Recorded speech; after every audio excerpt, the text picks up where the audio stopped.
para um tópico importante deste capítulo, que é o tópico sobre políticas públicas para as externalidades. Abordamos até agora como as externalidades levam os mercados a alocar recursos de maneira ineficiente, mas mencionamos apenas superficialmente como essas ineficiências podem ser reparadas. Na prática, tanto os formuladores de políticas públicas quanto os agentes privados reagem às externalidades de diversas maneiras. Todas as soluções compartilham o objetivo de levar a alocação de recursos para mais próximo do ótimo social. Esta seção considera as soluções do governo, o qual, de modo geral, pode reagir às externalidades de duas maneiras por meio de políticas de comando e controle, ou seja, que regulam o comportamento diretamente. Então, o governo pode, por exemplo, estabelecer regras, leis,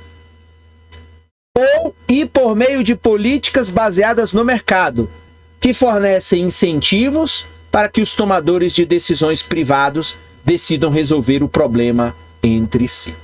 Então vamos ver aqui nesta seção esses tipos de soluções do governo quando estão frente a externalidades positivas e externalidades negativas. Primeiro, políticas de comando e controle, a chamada regulamentação. O governo pode solucionar uma externalidade tornando obrigatórios ou proibidos determinados tipos de comportamento. Por exemplo, é crime jogar produtos químicos tóxicos nos reservatórios de água ou em rios ou em mares, por exemplo.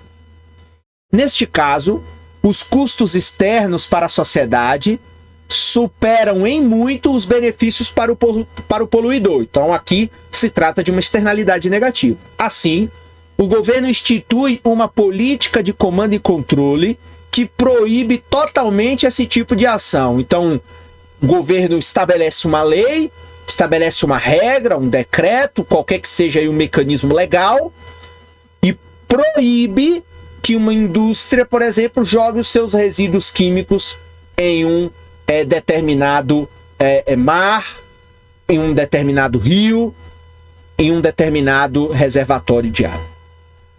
Na maioria dos casos de poluição, contudo, a situação não é tão simples. Apesar dos objetivos declarados de alguns ambientalistas, seria impossível proibir todas as atividades poluidoras. Por exemplo, praticamente todas as formas de transporte, até os cavalos, produzem alguns subprodutos poluentes indesejáveis. Mas não seria sensato para o governo proibir todos os meios de transporte. Assim, em vez de tentar erradicar completamente a poluição, a sociedade tem de ponderar os custos e os benefícios para decidir os tipos e quantidades de poluição que vai permitir. Então, nos Estados Unidos, a Agência de Proteção Ambiental é o órgão governamental encarregado de desenvolver e aplicar regulamentos de proteção ao meio ambiente. Os regulamentos ambientais podem tomar muitas formas. Em alguns casos, a Agência de Proteção Ambiental dos Estados Unidos, EPA, determina o nível máximo de poluição que uma fábrica pode emitir. Então, estabelece um máximo. Além daquele nível de poluição, aquilo ali já é por base em regulamentação ilegal. Então, existe um máximo e acima deste máximo existirá um custo para essa empresa. Em outros, exige que as empresas adotem uma tecnologia específica para reduzir as emissões. Mas em todos os casos, para conceber boas regras, os encarregados de fazer a regulamentação governamental precisam conhecer os detalhes relativos a indústrias específicas e às tecnologias alternativas que poderiam ser adotadas. Às vezes, pode ser difícil para os encarregados da regulamentação governamental obter essas informações. Então, veja aí que essa é uma possibilidade.